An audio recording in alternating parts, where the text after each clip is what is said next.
Good afternoon दोस्तों। मैं हूं आयन और मैं आपसे बात कर रहा हूं फ्रॉम बिलियनियर ट्रेडर्स क्लब।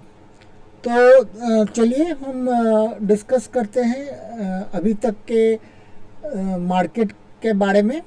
और स्टार्ट करते हैं हम एशियन मार्केट से। एशियन ऑस्ट्रेलियन मार्केट्स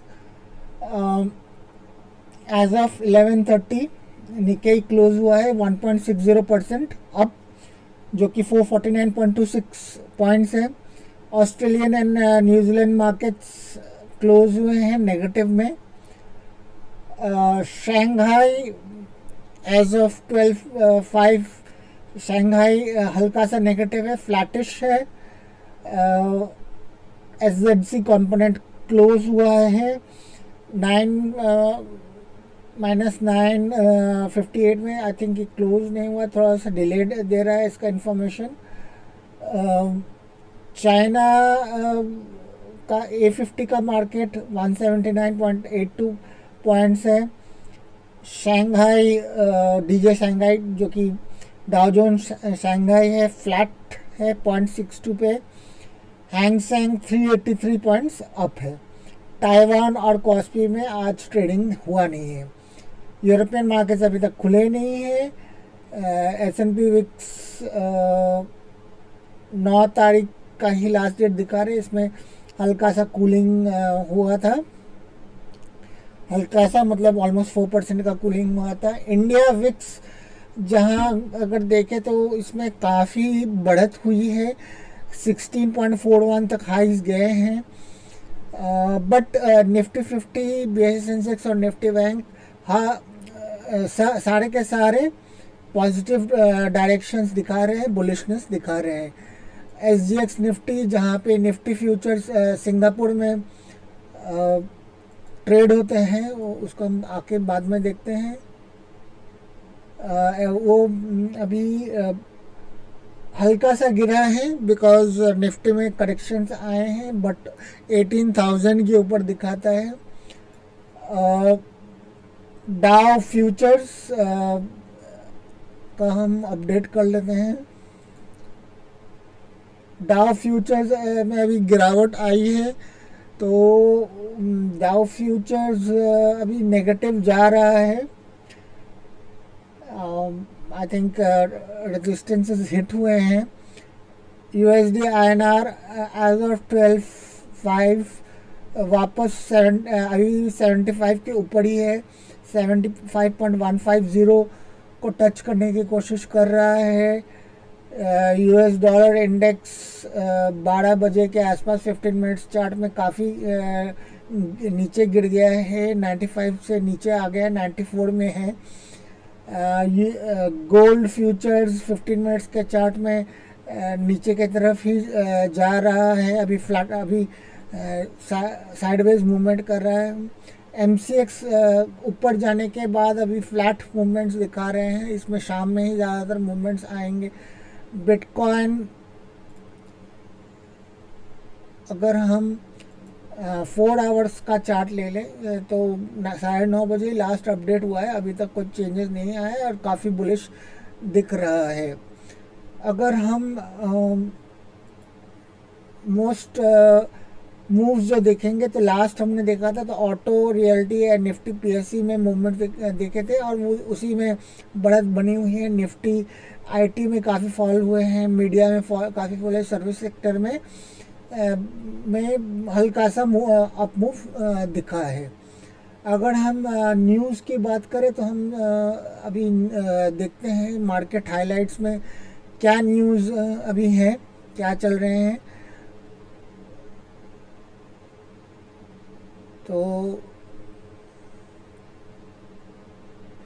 तो मेन न्यूज़ देखते हैं। Ambani accelerates push into green energy with 2 acquisitions. तो ग्रीन एनर्जी के तरफ काफ़ी मूवमेंट्स हो रहे हैं और ये मेरी डिस्कशन काफ़ी लोगों के साथ होती है। तो green energy is the future in Indian market, और जहाँ जहाँ पे हमको जो जो इन्वेस्टर्स हैं, जो फ्यूचर में इन्वेस्ट करना चाहते हैं, ग्रोथ देखना चाहते हैं, उन्हें ग्रीन एनर्जी में ज़्यादा ध्यान देना चाहिए। जैसे कि काफ़ी लोगों को मालूम होना चाहिए, कोल एक बड़ी समस्या बनती जा रही है। कोल का की रिक्वायरमेंट काफ़ी ज़्यादा है, बट कोल का सप्लाई उतना नहीं है। इसके कारण नॉट ओनली इंडिया, बाकी के इंटरनेशनल ग्लोबल कंपनीज में भी, कंट्रीज में भी इसका इम्पैक्ट दिख रहा है। इंडिया वो कोल इंडस्ट्री ये तो बता रहे हैं कि इनफ कोल है, बट जो कि उड़ती हुई न्यूज़ है कि कोल की एक्चुअल डिमांड है। तो गवर्नमेंट कोशिश कर रही है इसको इस फियर को कम करने के लिए। दिल्ली सीएम उधर से वार्न कर रहे हैं कि Indian capital is short of power.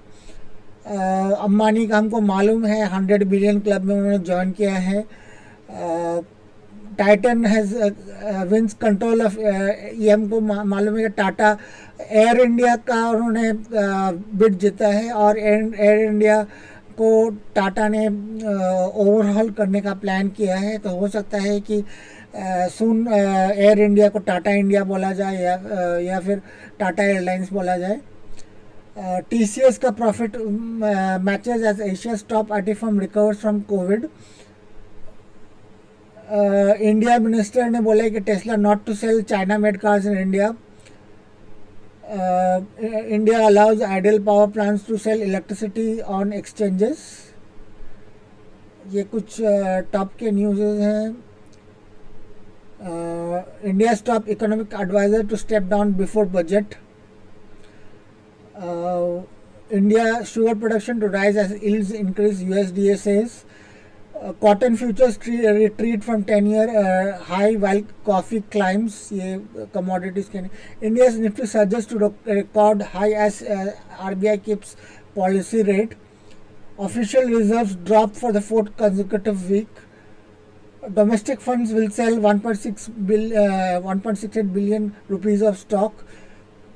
ये तो पुरानी न्यूज़ है जो कि वो बता रहे हैं, ये ऑलरेडी हमारे पार्ट में होता है।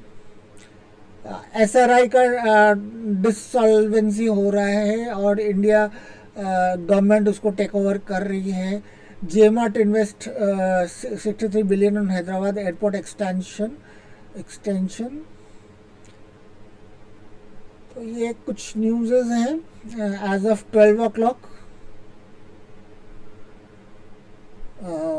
Cement prices this month have also increased by 10 to 15 in Maharashtra. In some southern states, price increase has been in range of 25 to, so cement के प्राइजेस इंक्रीज हो रहे हैं, जिसके कारण रियलिटी स्टॉक्स में इसका इम्पैक्ट होगा।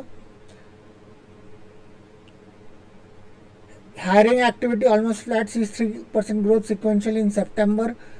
India is expected to grow at 8.3%, ये वर्ल्ड बैंक का कहना है। तो इसका ग्रोथ रेट 8.3% उन्होंने बताया है। इवन दो क्वार्टर टू क्वार्टर इंडिया का ग्रोथ 20% हुआ है। चलिए हम कुछ ट्रेड्स की तरफ ध्यान देते हैं। तो निफ्टी में हमने जब देखा लास्ट टाइम, यहाँ पे तो मैंने बताया था कि आपको ये जो रेजिस्टेंस है, रेजिस्टेंस के ऊपर बाई करना चाहिए। तो देखिए यहाँ पे जो जिन्होंने बाई किया फ्यूचर्स में, उनको बिफोर इट वेंट बिलो 60 कितना फ़ायदा हुआ होगा। तो ऑलमोस्ट ये मूवमेंट 54 पॉइंट्स का मूवमेंट था। तो क्लियरली जो हम स्ट्रैटेजी बताते हैं वो काम आता है।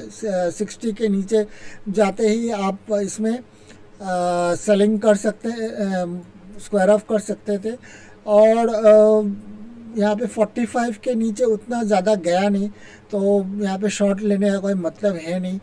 और अभी एक अपॉर्चुनिटी तो बन रहा है, but you have to look at the volumes अगर नहीं रहे तो आपको यहाँ पे शॉर्ट लेने का कोई मतलब बनता नहीं है। सॉरी, लॉन्ग्स लेने का कोई मतलब बनता नहीं है। इवन दो 55 के ऊपर RSI जा रहा है, तो RSI volume, VWAP and EMA 20 का आप ध्यान रखिए। जब वॉल्यूम्स ऊपर की तरफ हिट करे, मतलब मोर देन एवरेज अभी वॉल्यूम्स 34.31 के जा रहा है 1000, तो आपको ये ध्यान रखना पड़ेगा। अगर एवरेज वॉल्यूम्स आपका 34 या 33 के मतलब 34,000 के ऊपर नहीं जाए तो आप इसमें लॉन्ग्स ना लें, क्योंकि फिर विपशा हो सकता है, नीचे की तरफ गिर सकता है। तो right way of trading would be कि आप RSI को एटलीस्ट 60 के ऊपर जाने दें, वॉल्यूम्स को आने दीजिए, फिर आप ट्रेड्स कीजिए और एटलीस्ट आप EMA एक पूरा कैंडल EMA 20 के ऊपर बढ़ने दीजिए और candles should be at least big enough to break this particular resistance. तो आपके पास 2-3 ऑप्शंस हैं प्रॉपर ट्रेड्स फ्यूचर्स में, या फिर आप अगर कॉल राइटिंग कॉल बाइंग कर रहे हैं या फिर पुट राइटिंग कर रहे हैं इंट्राडे, तो आपको ये ध्यान में रखना पड़ेगा। बैंक निफ्टी में अगर हम जाए तो बैंक निफ्टी अभी यहाँ पे देखिए कि बैंक निफ्टी में भी आपको मैंने सेम पॉइंट्स बताए थे, यहाँ पे हटा देते हैं कि ये रेजिस्टेंस था, तो रेजिस्टेंस को ब्रेक करके अराउंड 10 o'clock बताया था। अगर आपने ट्रेड्स लिए होंगे तो आपको फ़ायदा आया होगा। यहाँ पे आके ये नीचे की तरफ गया, तो यहाँ पे as long as it was above 60 आपको लॉन्ग्स पे रखना चाहिए था, और यहाँ पे जैसे ही यहाँ पे 60 के नीचे आया आपको स्क्वायर ऑफ कर देना चाहिए था। अभी यहाँ पे दूसरे लॉन्ग्स के अपॉर्चुनिटी बन रहे हैं। लॉन्ग्स की अपॉर्चुनिटी 55 के ऊपर ही होंगे, वॉल्यूम्स आने दीजिए और EMA 20 के ऊपर होने दीजिए, तभी आपको ट्रेड्स लेने चाहिए। कुछ स्टॉक्स के बारे में आपको बता देते हैं। IEX में लॉन्ग था, फिर मैंने स्क्वायर ऑफ कर दिया। यहाँ पे आप देख सकते हैं कि इस पोजीशन में स्क्वायर ऑफ करने की ज़रूरत थी। अभी ये नो ट्रेड जोन होता है, नो ट्रेड जोन में 55 के ऊपर है, तो आपको लॉन्ग्स के लिए प्रिपेयर होना चाहिए, लॉन्ग्स ले सकते हैं। अगर वॉल्यूम्स रहा तो ये VWAP के ऊपर ऑब्वियसली है, तो ये बुलिश जोन है। आपको अगर ट्रेड्स लेना है तो ये EMA 20 के ऊपर ही लेना पड़ेगा। हल्का सा यहाँ पे लगता है लोगों ने कुछ प्रॉफिट बुकिंग किया है, बट वॉल्यूम्स नहीं है, तो वॉल्यूम्स नहीं है तो प्रॉफिट बुकिंग ज़्यादा कामयाब नहीं होगा। EMA 20 से वापस मूवमेंट आने की संभावना है। तो जब RSI वापस 55 के ऊपर हो, वॉल्यूम्स पॉजिटिव रहे, हल्का या तो एवरेज या फिर अबव एवरेज रहे, तभी यहाँ पे ट्रेड्स वापस ले। MCX is the another stock there is, तो इसमें भी आप ये आप शॉर्ट्स ले सकते हैं बिलो 45 इंट्राडे शॉर्ट्स, या तो आप कैश मार्केट में ले सकते हैं या फिर फ्यूचर्स है ऑप्शंस में। As far as I can see यहाँ पे जो EMA 20 के आसपास आपको एक रेजिस्टेंस क्रिएट हो रहा है। रेजिस्टेंस क्रिएट होने के कारण इसके ऊपर जाना अभी मुश्किल है, और but at the same time आपको VWAP के नीचे ही ट्रेड्स लेने चाहिए शॉर्ट्स के लिए। तो वॉल्यूम्स आएंगे एंड 45 के नीचे रहा तो आपको उसी टाइम में ट्रेड्स लेने चाहिए, otherwise it's a no trade zone at the moment. यहाँ पे आप देख सकते हैं कि आगे भी काफ़ी वॉल्यूम्स थे। JK सीमेंट आप देख सकते हैं काफ़ी इसमें शॉर्ट्स आए थे। आप न्यू ट्रेड्स ले सकते हैं इसमें, अभी आप शॉर्ट्स ले सकते हैं, कोई इसमें प्रॉब्लम नहीं। काफ़ी नीचे आ गया है। Only thing is that it might rebound back. तो आपको अगर शॉर्ट्स लेने हैं JK सीमेंट्स में, आप वेट कीजिए, इसमें हल्का सा रिकवरी आएगा, रिकवरी आने के बाद आपको वापस ट्रेड्स लेना चाहिए। तो you can wait for another 15-20 minutes और half an hour. Intraday trades है, तो ये 40 के ऊपर जाके वापस आएगा 45 के नीचे, तभी आप इसमें ट्रेड्स लीजिए JK सीमेंट में। बैंक ऑफ बड़ौदा काफ़ी बुलिश है और इसमें मेरे लॉन्ग ट्रेड्स भी है, तो लॉन्ग टाइम ट्रेड्स भी है बैंक ऑफ बड़ौदा। मैंने पहले ही आपको बता दिया है बैंक ऑफ बड़ौदा में, तो you don't have to worry about bank of Baroda. आप इसमें अगर इंट्राडे लेना चाहते हैं तो आप वापस इंट्राडे ले सकते हैं। ये VWAP के ऊपर आपको ट्रेड्स ले सकते हैं, वापस ये 55 के ऊपर जा रहा है, वॉल्यूम्स आने वाले हैं। तो on the 3 minute chart you can see that volumes आए हैं। यहाँ पे एक डोजी वाला इनडिसाइसिव चार्ट्स आया है, यहाँ पे भी इनडिसाइसिवनेस क्रिएट हो रहा है। तो जैसे इसमें वॉल्यूम आए आप इसमें गो long on it. Apollo tyre में इज 7 पॉइंट्स अप एंड यहाँ पे देख रहे हैं कि ये एवरेज वॉल्यूम से जा रहे हैं, तो you can directly go long on this. तो फ्रेंड्स मैं यहीं पे ख़त्म करता हूँ, so that I can upload the video and you can take advantage of this. If you are liking this video, please press the like button, subscribe to my channel, share it, and once you subscribe it, hit the bell icon so that you can get notified about my videos whenever they come. If you are watching this on Instagram, kindly follow me on Instagram so that the Instagram is in my description box. You can follow me on iansina_27. Thank you a lot, friends. See you again at 2 o'clock.